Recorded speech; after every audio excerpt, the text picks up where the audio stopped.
Semisal ada orang kencing, belum istinja, belum cebok, terus wudhunya kira-kira sah enggak?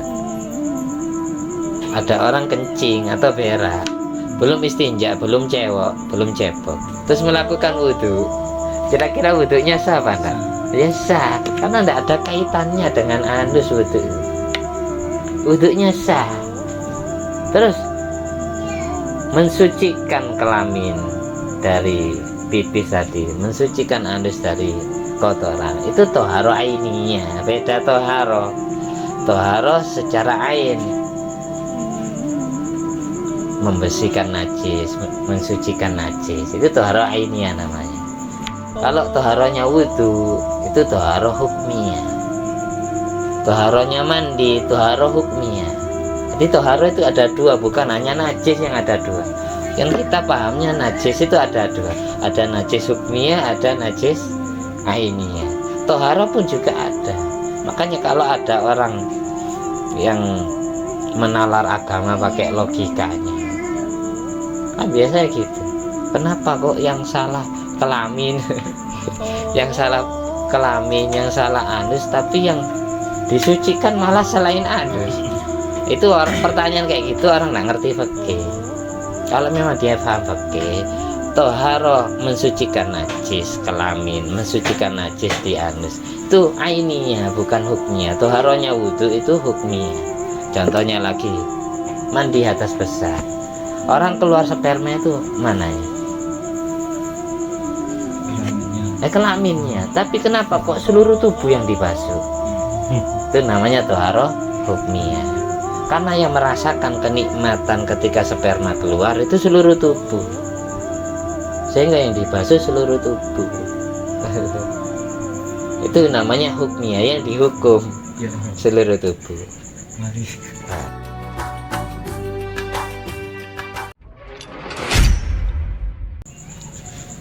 Assalamualaikum warahmatullahi wabarakatuh. Alhamdulillahirabbil alamin alladzi bi ni'mati tatimmus sholihat wa bi dzikri sulhai tatanazzalu rahmat wal barakat. Wassalatu wassalamu ala sayyidi sadat sayyidina maulana Muhammadin qutbil qadat wa ala alihi wa ashabihi al-ajmi zahirat amma ba'du. Syrah li sadri wa yassir li amri wa hlul 'uqdatam min lisani yafqahu qawli. Rabbi zidni ilma warzuqni fahma wa mafdha alaina futuhal arifin wa ja'alna khalisatan liwajhikal karim wa marzuqna fahma nabiyyin wa ilhamal malaikatil muqarrabin wa manawwir qulubana bi nuri hidayatika kama nawwartal ardha bi nuri syamsika. Rabbana anfa'na bima 'allamtana rabbi 'allimna alladhi yanfa'una rabbi faqihna wa faqih alana wa qarabatin wa ashabin lana fi dinina. Allahumma inna na'udzubika min ilmin la yanfa' wa qalbin la yakhsha wa amalin la yurfa' wa du'ain la yusma'. Allahumma sholli ala sayyidina Muhammadin wa ala sayyidina Muhammad ma'danil jud wal karam bil ilmi wal hilmi wal hikmah wa barik wa sallim alhamdulillahirabbil alamin. Bismillahirrahmanirrahim. Qala Sayyidil Habib Alwi bin Muhammad Al-Haddad radhiyallahu anhu. Kita nih jam 12 ya ngaji. Pertemuan yang akan datang jam 12 sih gue, terus setengah 12 enaknya bengi. Qala Sayyidil Habib Alwi bin Muhammad Al-Haddad radhiyallahu anhu hadara ghatamaratin, satu saat telah hadir. Ini yang cerita ini pengarang Ratib Haddad menceritakan Al-Habib Muhammad bin Idur Al-Habsyi suatu saat hadir fi majma'in, dalam sebuah perkumpulan, wa fihi jama'atun minar rijali al-mu'asirina lahu, yang di dalam perkumpulan itu terdapat sejumlah kaum pria, para ulama yang mu'asir, yang mu'asiroh, yang semasa atau yang seleting, yang seperiode masanya dengan Habib Muhammad bin Idrus Al-Habsyi. Minhum, di antara yang hadir itu ada Habib Abu Bakar bin Umar bin Yahya, yang usianya lebih sepuh daripada Habib Muhammad bin Idrus Al-Habsyi. Qala Habib Muhammad bin Idrus Al-Habsyi berkata, wa fakhotor bibali, tersirat di dalam hatiku, terbesit di dalam hatiku, ada kerentek, ada bisikan hati, an atakallama, untuk membahas ilmu fi ahli dzalikal jam'i. Pinginnya dalam hati itu pingin nerangkan ilmu kepada yang hadir waktu itu. Wa udzakirahum, dan memberikan nasihat, memberikan mau'idhah, memberikan zikra, peringatan kepada yang hadir itu. Biniyati dakwah ilallah, dengan niatan ngajak-ngajak menuju jalannya Allah. Faltafattu, lalu aku menoleh, faidan fihim Abu Bakar bin Umar. Ternyata di dalam yang hadir, tanpa saya sadari, saya teliti satu persatu yang hadir, ternyata ada ulama besar yang bernama Abu Bakar bin Umar. Jadi terasa sungkan ingin menerangkan ilmu karena ada orang yang beliau pandang lebih layak, lebih sepuh, dan lebih pantas menerangkan ilmu daripada saya. Fakultu fi nafsi, lalu aku bilang dalam hatiku, kaifa atakallamu wa hadzal habib hadir. Bagaimana mungkin aku berani menerangkan ilmu sedang yang hadir di sini itu ada habib yang lebih pantas, ada ulama yang lebih alim, yang lebih sepuh usianya dari saya, yaitu Abu Bakar bin Umar. Wa talabtu minallah, sehingga aku berdoa kepada Allah, ayyusila ilal hadirin, untuk menyampaikan kepada para hadirin, menyampaikan naf'ama nawaitu lahum, kemanfaatan ilmu yang aku niatkan kepada mereka. Jadi karena tidak berani langsung menerangkan, di situ ada orang yang lebih sepuhan, lebih pantas. Jadi beliau itu berdoa kepada Allah. Habib Muhammad bin Idrus Al-Habsyi itu berdoa kepada Allah agar menyampaikan niatan beliau yang sudah beliau niatkan dalam hati disampaikan kepada hatinya para hadirin. Tsumma qala sayyidi, kemudian Sayyidil Habib Alwi bin Muhammad Al-Haddad yang cerita itu meneruskan ceritanya. Pengarang Ratibul Hadab meneruskan ceritanya. Sakatal Habib, Habib Muhammad bin Idrus Al-Habsyi terdiam, mulutnya tidak berani nerangkan ilmu. Ridwanullah alaih, semoga Allah memberikan ridho kepada beliau. Dengan alasan tawadu'an ma'al Habib Abu Bakar bin Umar, dengan alasan tawadu, merendahkan diri kepada orang yang lebih utama, lebih layak menerangkan ilmu daripada beliau.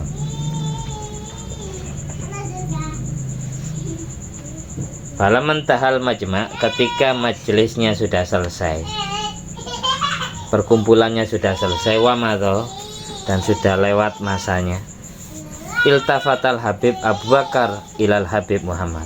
Habib Abu Bakar bin Umar kemudian menoleh kepada Habib Muhammad bin Idrus Al-Habsyi. Waqala, seraya berkata lahu kepada beliau.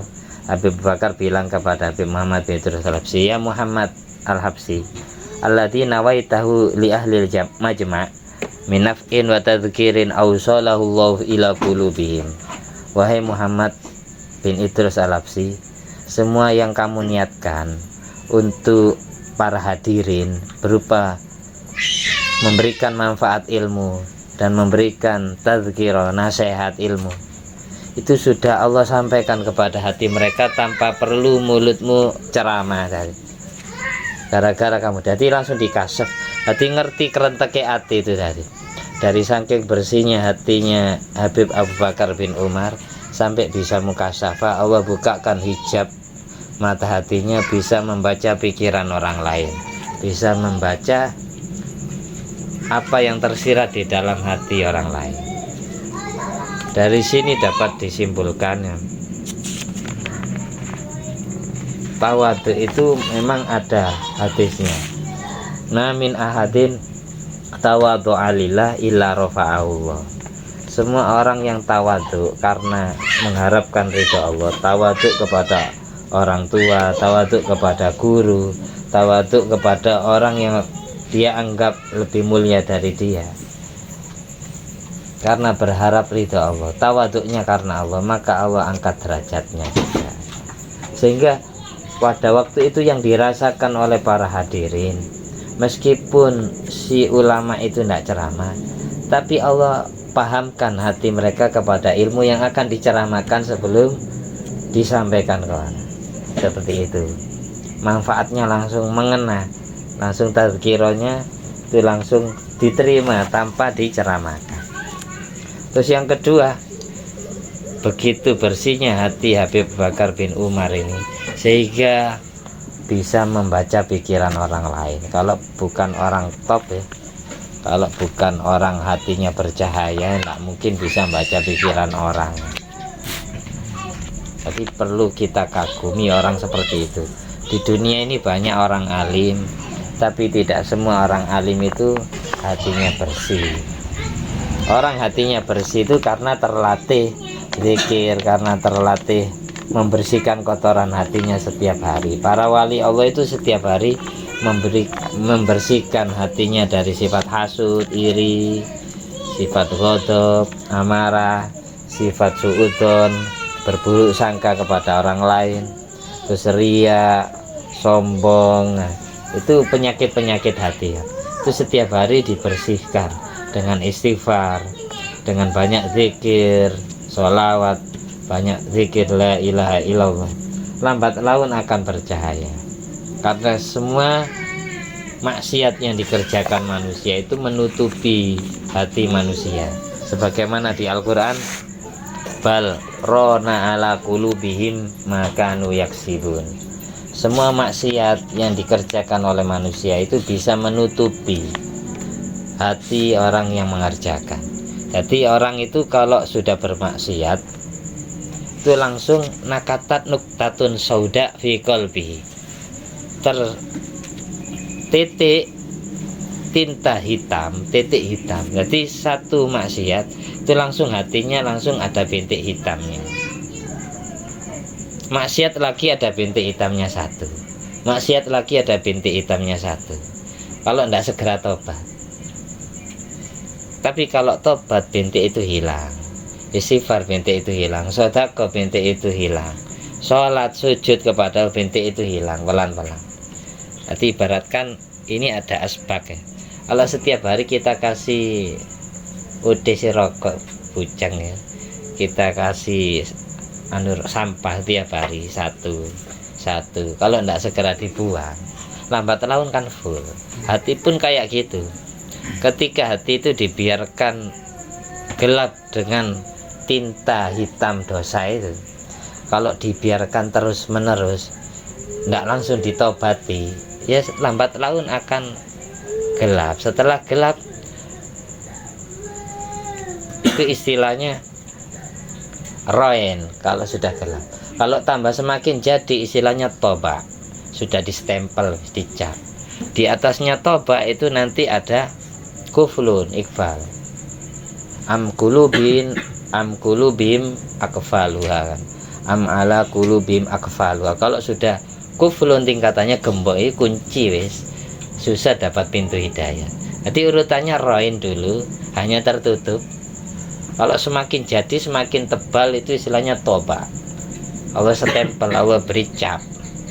Di atasnya toba itu kuflun, sudah digembok isi kunci. Kalau sudah dikunci ini tidak nerima nasihat siapapun kecuali dengan kedahsyatan doa para wali atau gurunya atau orang tuanya. Suatu saat dia akan tobat. Allah hancurkan gembok itu yang ngunci hati. Begitu. Jadi urutannya roin. Kalau sudah roin masih tipis, tapi di atas roin ini tobat ya, atau khotam.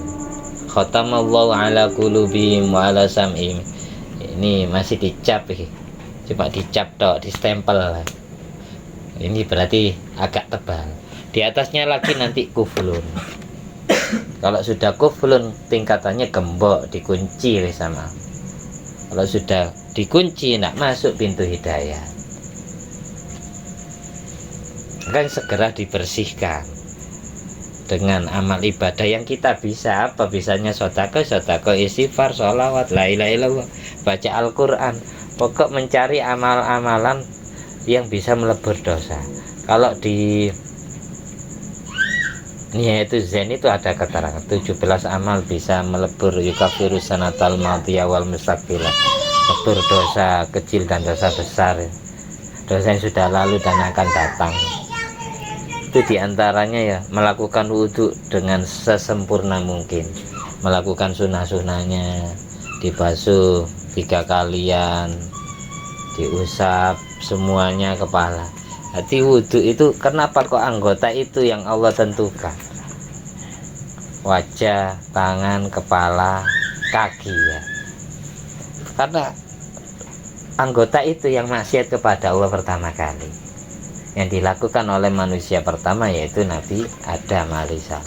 Nabi Adam itu kan sebelum makan syajaratul khuldi itu dipandang pakai pandangan wajahnya, matanya. Jadi wajah salah dulu sama Allah. Setelah itu diambil pakai tangannya. Setelah diambil pakai tangannya diusapkan ke kepalanya. Dan beliau ke situ jalan pakai kaki. Dan ketika membawa syajaratul khuldi ya jalan pakai kaki. Jadi anggota-anggota itu yang maksiat kepada Allah pertama kali. Sehingga dalam syariat Nabi Muhammad SAW ini itu diwudui, yang dibersihkan. Jadi toharo itu ada 2. Ada toharo hukmiyah, ada toharo ainiyah. Toharo yang secara hukum saja, meskipun yang salah semisal kelamin karena kencing, meskipun yang salah anus karena kentut, tapi yang dibasuh tetap anggota yang ditentukan sama Allah itu. Idza kuntum ila sholati fawsilu wujuhakum wa aydiyakum ilal marafiq famsahu bi ru'usikum wa arjulakum ilal ka'bain. Sampai itu perintah itu kan perintahnya Allah, suruh basuh 4 anggota itu. Basuhlah wajahmu, tanganmu, usaplah kepalamu, dan basuhlah kakimu. Wamsahu biru'usikum wa arjulakum ilal ka'bain. Kalau orang Syiah baca wa arjulikum dibaca kasrah. Ini qiraah syadza. Kalau arjulikum berarti kaki bukan dibasuh tapi diusap. Wamsahu biru'usikum wa arjulakum. Jadi kaki itu dibasuh bukan diusap. Atafnya ke fawsilu wujuhakum wa aydiyakum ilal marafiq wamsahu biru'usikum wa arjulakum ilal ka'bain, sampai kedua mata kaki. Itu perintah Allah. Itu namanya toharo hukmiyah, toharo secara hukum. Yang salah bukan wajah kan, yang salah ya kelamin karena kencing, anus berak, anus kentut, tapi yang dibasuh anggota selain itu. Oleh karena itu, kalau ada orang, semisal ada orang kencing, belum istinja, belum cebok, terus wudhunya kira-kira sama enggak? Ada orang kencing atau berak, belum istinja, belum cebok, terus melakukan wudhu, kira-kira wudhunya sah apa enggak? Ya sah, karena enggak ada kaitannya dengan anus wudhu. Wudhunya sah. Terus mensucikan kelamin dari pipis tadi, mensucikan anus dari kotoran, itu toharo ainiyah. Beda toharo secara ain, membersihkan najis, mensucikan najis, itu toharo ainiyah namanya. Kalau toharonya wudhu itu toharo hukmiyah. Toharonya mandi toharo hukmiyah. Jadi toharo itu ada 2, bukan hanya najis yang ada 2. Yang kita pahamnya najis itu ada 2. Ada najis hukmiyah, ada najis ainiyah. Toharo pun juga ada. Makanya kalau ada orang yang menalar agama pakai logikanya, kan biasanya gitu. Kenapa kok yang salah kelamin, yang salah kelamin, yang salah anus, tapi yang disucikan malah selain anus? Itu pertanyaan kayak gitu orang nggak ngerti fikih. Kalau memang dia paham fikih, toharo mensucikan najis kelamin, mensucikan najis di anus, itu ainiyah bukan hukmiyah. Toharonya wudhu itu hukmiyah. Contohnya lagi, mandi atas besar, orang keluar sperma itu mananya? Kelaminnya. Tapi kenapa kok seluruh tubuh yang dibasuh? Itu namanya toharo hukmiyah. Karena yang merasakan kenikmatan ketika sperma keluar itu seluruh tubuh, sehingga yang dibasuh seluruh tubuh. Itu namanya hukmiyah, yang dihukum seluruh tubuh. Nah, kayak najis, ada najis hukmiyah. Najis secara hukum tidak kelihatan mata, abstrak. Tadi ada kotoran di sini, tapi kok tidak ada. Secara hukum tempat ini najis karena belum disucikan, meskipun kotorannya sudah hilang. Jadi mesti dihukumi najis, ya dibasuh karena kamu yang tahu. Itu namanya najis hukmiyah. Kalau najis ainiyah yang kelihatan mata, ada buktinya konkret. Jadi gini, toharo yang melewati dari tempat yang menyebabkan dia bertoharo, itu namanya hukmiyah. Yang salah anus, kelamin tapi yang dibasuh itu anggota tertentu, namanya hukmiyah. Toharo yang tidak melewati faktor penyebab dia diwajibkan toharo, itu namanya toharo ainiyah. Yang salah kelamin tapi yang dibasuh kelamin, itu namanya toharo ainiyah. Yang salah anus, yang dibasuh anusnya, itu namanya toharo ainiyah. Paham ya? Jelas ya? Seperti itu. Jadi agama itu boleh dilogika, tapi logikanya harus ilmiah juga. Masuk nona akal kabeh. Lakukan adinu birra, iya. Katanya Sayyidina Ali, kalau seandainya agama itu pakai rasional semua, pakai logika semua, niscaya orang mengusap muza itu yang diusap kalau secara akal-akalan yang pantas itu bawahnya, bukan atasnya. Tapi kenyataannya syariat, ketika orang pakai sepatu kulit atau muza, istilah dulunya muza, khuf ya, ketika wudhu nak mau dilepas, maka yang diusap atasnya, padahal yang kotor yang mana? Yang bawah. Secara akal nak masuk akal. Makanya Sayyidina Ali sampai ngomong gitu, kalau seandainya agama itu pakai akal-akalan, niscaya yang lebih layak diusap ketika orang usap muza itu bukan atasnya tapi bawahnya, karena orang jalan kaki ya bawahnya yang kotor kan, bukan atasnya. Itu yang dikutip oleh Ibnu Hajar al-Asqalani dalam Bulughul Maram. A'lal asfalal khuf, bukan a'lal khuf yang diusap. Yang lebih layak kalau memang pakai akal-akal. Yang bagi lil mudaris ya. Kembali ke ini lagi. Yang bagi lil mudaris wadai.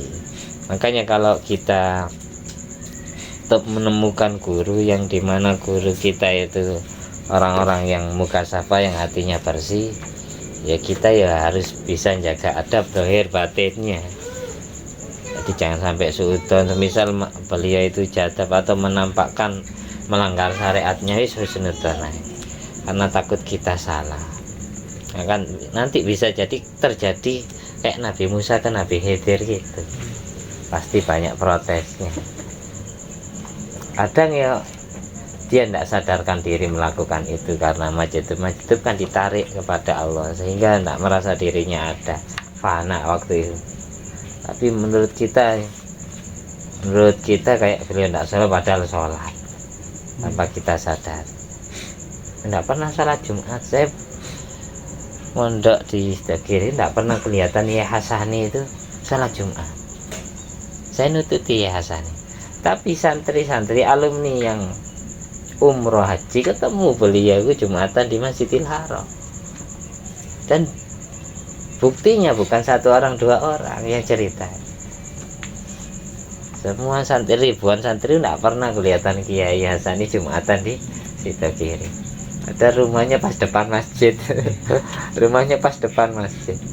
Tapi orang yang umroh, yang haji, alumni santri ketemu beliau di sana, dititipi surban, sudah kasihkan bunyai, katanya bunyai jangankan orang lain, istrinya pun tidak dikasih tahu sama Allah. Pintar beliau menyembunyikan kewalian.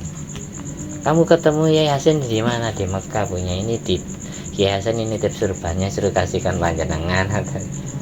Loh, Yai enggak keluar rumah ya, di rumah tuh enggak pernah umroh. Itu sampai istrinya itu enggak tahu karomahnya, orang lain yang dikasih tahu. Itu Yai Hasan. Enggak masuk akal memang, namanya karomah ya, enggak ada yang masuk akal.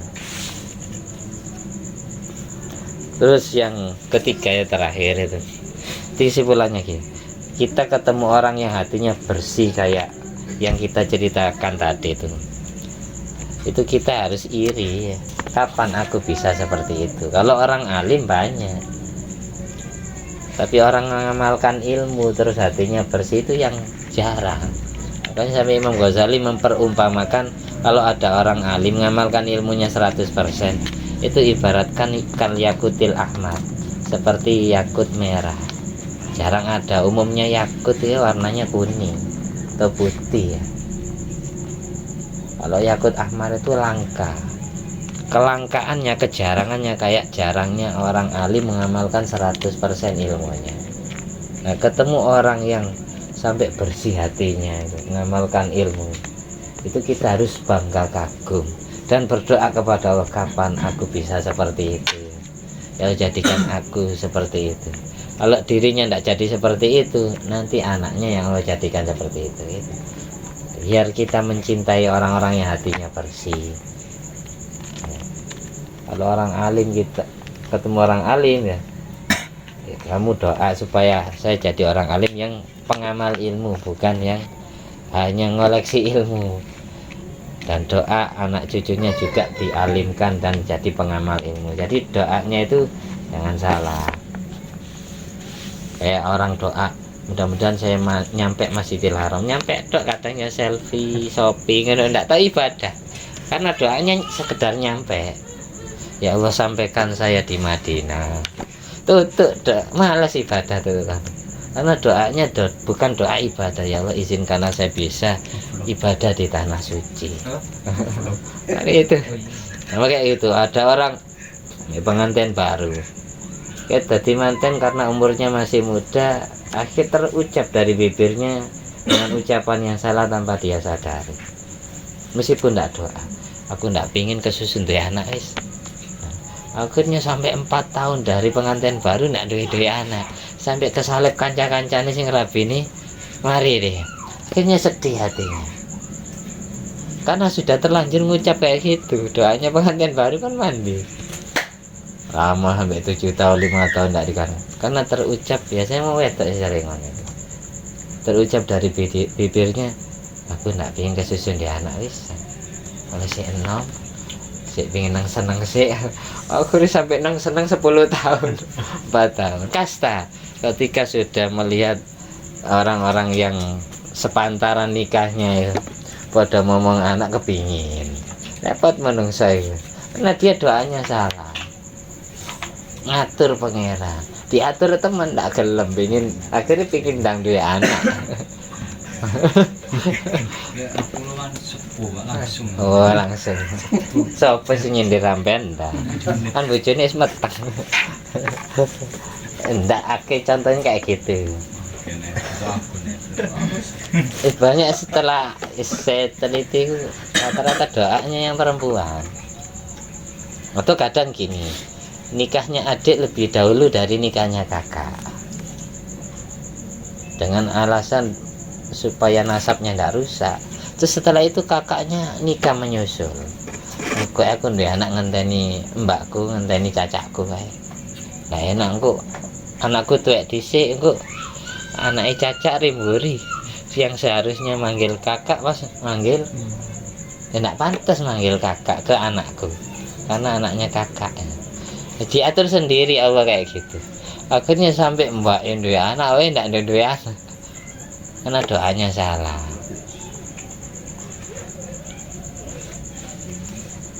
Doanya ngatur Allah.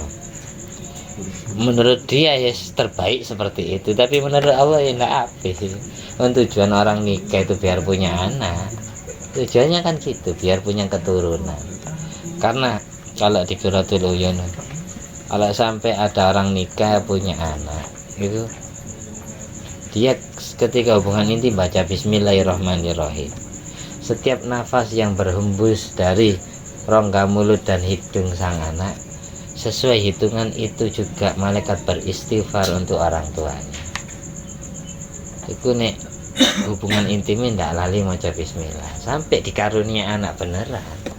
Semua hembusan nafas yang keluar dari hidung anaknya dan mulut anaknya Sesuai hitungan itu pula ribuan istighfarnya malaikat memohonkan ampunan untuk orang tua. Itu rahasia Bismillahirrahmanirrahim yang diucapkan sebelum hubungan ini. Sampai situ ya. Apa? Nggak lali macam Bismillah. Oh Bismillah. Bisa bira iki.